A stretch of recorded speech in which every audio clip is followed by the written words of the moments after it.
Obviously, you're here to help and see how you can help your patients with a better quality of life.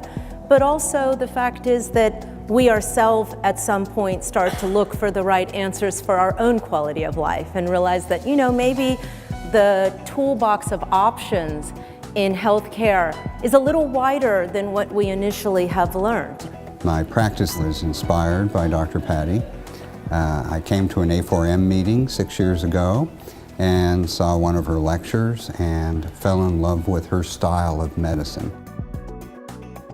I look at the same 5-point strategy that Dr. Patty has, and that was the backbone of the practice that I now have in anti-aging medicine. My advice to anybody getting into this is take it and run, because this is the wave of the future.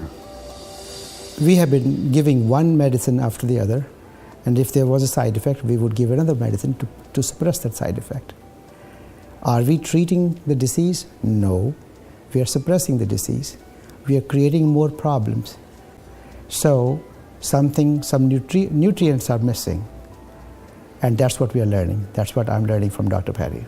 It really starts with each individual. When I'm speaking before an audience and when Sangeeta's speaking before an audience, there's a tendency to think, are they really getting this? Are they learning it? But the reality is, I hear the people in the audience when they're watching Sangeeta speak. I can watch their eyes, I can watch their reaction, I can watch their laughter and their heartfelt, sense of responsibility. People like Sangeeta, Patty, and myself, we filter through all this literature and then we try and redefine it and educate people so there's no confusion, so it's easier to step forward.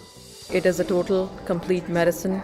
We are not just dealing with hormones, we are dealing with nutrition, we are dealing with mind, with spirit. It's a complete, total medicine. I'm not a family physician just treating blood pressure, cholesterol, depression. I'm actually, curing them. I'm not just putting Band-Aids anymore. So this is the best thing I've ever done for my patients, for myself, and for my family. I heard her give a lecture, and all of a sudden everything just fell into place.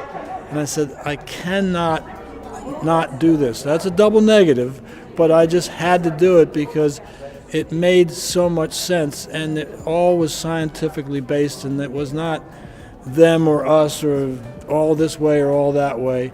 And the more I've studied with her and the more I've worked with her and the more I worked with her concepts in my own practice, the more I realize that this is where medicine has to go if we're going to be successful. Anything that you do, even one thing that you incorporate into your life from this lecture today, will be one step in the direction of improving the quality of your life both today and in the future.